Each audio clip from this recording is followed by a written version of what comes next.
ভারত বাংলাদেশ মহারণ আজ শুরু হয়ে গেল।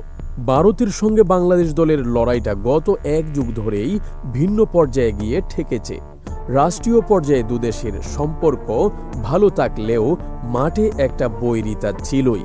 বিশেষ করে সীমিত ওভারের ফরম্যাটে দু দলের তীব্র প্রতিদ্বন্দ্বিতা দেখা যায়। ৫ আগস্ট রাজনৈতিক পট পরিবর্তনের পর দুই প্রতিবেশীর সম্পর্ক পাল্টে গিয়ে স্মরণকালের সবচেয়ে উত্তপ্ত অবস্থায় রয়েছে। ঢাকা, চট্টগ্রাম সহ সারা দেশে প্রায় প্রতিদিনই ভারতীয় আধিপত্যবাদের বিরুদ্ধে বিক্ষোভ হচ্ছে। ভারতীয়রা অবশ্য আরও বেশি আক্রমণাত্মক। কলকাতা ও আগরতলায় বাংলাদেশের হাই কমিশনে আক্রমণ হয়েছে। দিল্লি, মুম্বাই, এমনকি চেন্নাইয়েও ছড়িয়ে পড়েছে বাংলাদেশ বিরোধী আগ্রাসী মিছিল। ভারতীয় গণমাধ্যম তো মিথ্যা তথ্য ছড়ানোর যুদ্ধে অবতীর্ণ হয়েছে।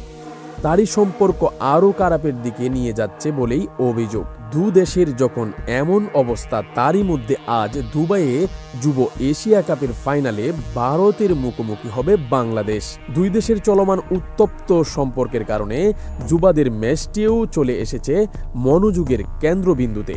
ভারতের সঙ্গে বাংলাদেশের ক্রিকেট বৈরিতা ২০১৫ বিশ্বকাপে ভিন্ন রূপ নিয়েছিল। তখন ভারতের বিপক্ষে হেরে যাওয়া বিশ্বকাপের কোয়ার্টার ফাইনালের কয়েকটি সিদ্ধান্ত নিয়ে ফুঁসে উঠেছিল বাংলাদেশের জনতা। ২০১৬ সালের টি-20 বিশ্বকাপে সে সুদ নেওয়ার সুবর্ণ সুযোগ অবিশ্বাস্যভাবে নষ্ট করেন মুশফিক মাহমুদুল্লাহরা। এরপর নিদাসা ট্রফির শেষ ওভারের হার সে ক্ষত আরও গভীর করে। এর মধ্যে ২০২০ সালে ভারতকে হারিয়ে যুবা বিশ্বকাপ জয় যেন তাতে কিছুটা প্রলেপ দিয়েছিল। এবার রাজনৈতিক অস্থিরতার কারণে দুই দেশের জনসাধারণই ক্রিকেটের মাধ্যমে প্রতিশোধ চাইছেন। NN news desk.